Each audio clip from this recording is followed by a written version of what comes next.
Hi friends, and welcome back to the Meditative Aiden YouTube channel, where we talk about mindfulness, tips, tools, and tricks to help you find a greater sense of well-being as you work through the challenges and experiences of everyday life. Today we're going to talk about Metta. First, what Metta is, kind of its definition, where it comes from. We're going to talk about kind of some practical examples of taking that definition and making it a little more workable, a little more realistic. I'm going to share a personal experience after that with Metta and a meditation that I had. And afterwards, I'm going to walk you through kind of a little meditation that I use when I'm practicing Metta, and introduce you to the mantra that is used usually in Metta practices. First and foremost, the word Metta comes from the Pali language, which is the language that all of the Buddhist texts were transcribed in. The word itself can easily be translated as, kindness, compassion, love, and loving kindness. And what this really means is it's kind of like compassion and empathy for other people or other things as well. What I really love the way that the Metta Institute explains this. In their example, they say, imagine a mother, and imagine the love that a mother has for their only child. And imagine that, when that child gets sick, how the mother is compassionately with them in their sickness. When the child is happy, the mother is compassionately with the child in their happiness as well. They summarize Metta as the ability and the state of being in which you can empathize with the happiness and the sorrows of the world. And I love this description that they provide because it really lays a very simple and profound foundation for what Metta means. When you say that you are empathizing, when you have Metta, you're empathizing with the happiness and sorrows of the world.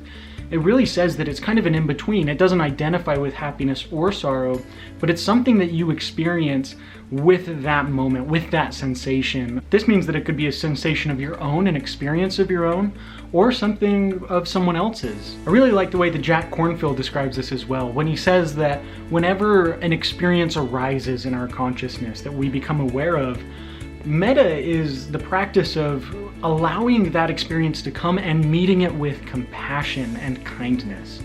Now what this means is that when sensations come up such as pain or anxiety or depression, like we've talked about before, instead of meeting that experience and just kind of being with it, you're actually meeting it with a sense of love and compassion. This adds some depth to the definition of mindfulness and the practice of mindfulness, because in mindfulness techniques, the tools that you learn are about becoming aware of experiences as they come across your consciousness.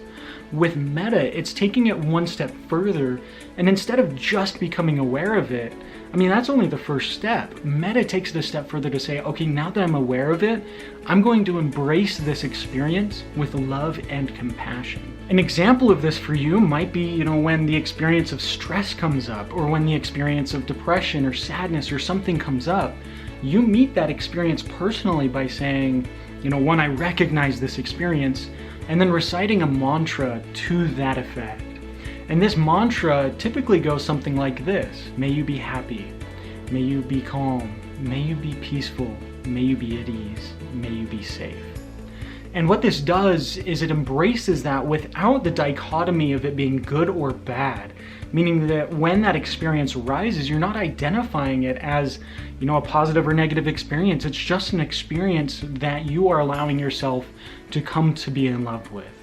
As hippie as that sounds, like everything I say, what that does for you is helps you break free from that cycle and that story you tell yourself about the experience. So to really exemplify this, I want to share my personal experience with Metta, my very first experience with it. So I was sitting down at work and I was just meditating during my lunch break. And during this meditation, I sat down and I was doing, some gratitude practices. What this meant is that while I was sitting down, I came into an awareness of my body, came to an awareness of my breath, and just brought my attention back to my breath over and over. And as I came into the stability of my breath, I just dropped a little question about what it is that I'm grateful for and allowed myself to experience the sensation of what it is that I'm grateful for. During this meditation, I kind of had this idea, this feeling that I should try out Metta. I had been studying it, I had been learning about it, and I thought maybe it's time for me to actually do something with it. So what I did is I imagined all of my coworkers. And I imagined all of them in a group smiling and laughing, just happiness shining from their eyes.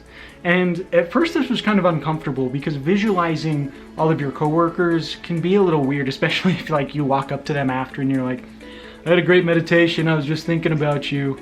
I mean, I don't know about you, but I get a little uncomfortable. So what I did after that though is I allowed myself to be in the presence of that happiness. The way it felt for me was kind of like if you're in a group of friends and you're just imagining the warmth and happiness, the warmth of happiness really, that encircles a group of happy friends when you're just enjoying a good time. What I did then is, I visualized that group of friends and I looked at them each individually and I repeated this simple mantra: may you be happy, may you be calm, may you be well, may you be peaceful and at ease. And what this did is for each individual person allowed me to really embrace them with a loving presence and a loving sense of compassion to them. Now this sounds kind of like something I'm reiterating from the 60s and 70s about, no war, love is everything. And to an extent, I believe in that stuff. But in this experience, it was allowing me to transcend the boundaries of, my ego, to just let go of my experiences, to embrace those people.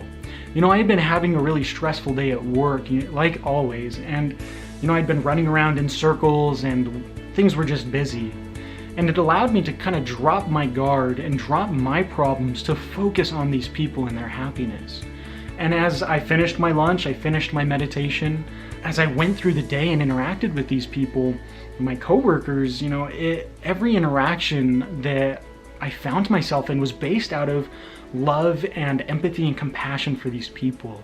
I wanted nothing more than for their success and their well-being in that moment. The benefit of Metta for you in this case really lies in your ability to let go of what experiences you are having. Like I said before, where mindfulness is about becoming aware of your experience, Metta is about letting go of that experience to look beyond yourself, to look at maybe some of the challenges that other people are facing and coming into that experience with them with a sense of love and compassion. What this does for you is it makes it that much easier for you to let go of those challenges you're facing, whether that be stress, anxiety, depression, anger, whatever it is. It allows you to forget about yourself for a moment. We all are familiar with people that we love to be around because they're so selflessly focused on everyone around them, and they just bring joy and happiness to the people that they interact with. That's what this meditation and this practice of Metta does for you, is it helps you become that person that imbues the environment with happiness and helps people know that you are there for them and to be with them in their experience. Something else that's really beneficial about this is working through the experience of difficult relationships in particular. And this is so important because when we are in these difficult situations with people, when people are saying insensitive things, when there's someone we're interacting with and our interactions just are not positive, they're draining your energy from you. It's really easy in that experience to look at that person as a negative, black hole, and we ruminate about them, we think about them and the caustic, toxic effects that they can have on. Metta isn't about letting go of your boundaries to let them, abuse you. What it's about is letting you let go of those labels and those feelings and those sensations for that person, to look beyond your experience, to think about theirs, to think about what frustration might they be feeling? What sadness? What is going on in their life that, may or may not be influencing how they're acting? What is it that you can do for that person to help them overcome that experience? As you go through this metta practice, as you develop this sense of love and awareness for these other people, you'll find a greater capability to just let go of that boundary, let go of your ego to serve them in the way that they need you. So metta meditation and metta practices don't really take that much time. It's so simple that you really just need like a minute or two of time to sit down to feel the effects. And it's as simple as this. You sit down and a quiet, peaceful place where you won't be disturbed. You close your eyes, you focus on your breath, and as you come to an awareness of your breath, as you bring your awareness back to your breath over and over, when you've gotten into a comfortable space of that, you then visualize someone or something that you may or may not be having a difficult time with.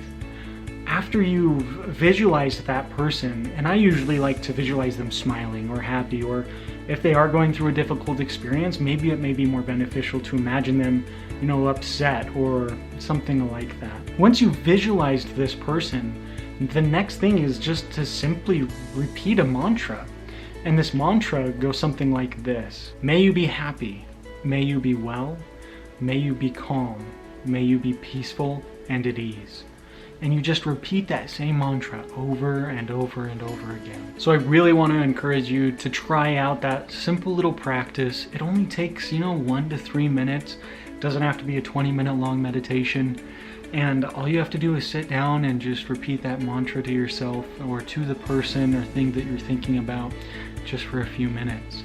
If you want to, tell me how that experience was, I would love to hear how it goes for you. If you'll just let me know in the comments below. And if you have any questions about it too, I'm more than happy to answer those questions and help you learn how to go through this meditation and this process. I know that Metta has been so beneficial for me in learning how to just transcend those boundaries of ego, to think about other people. And I know that it can have a similarly powerful impact for you too. If you like this video, please make sure to let us know. Subscribe if you're interested in learning more.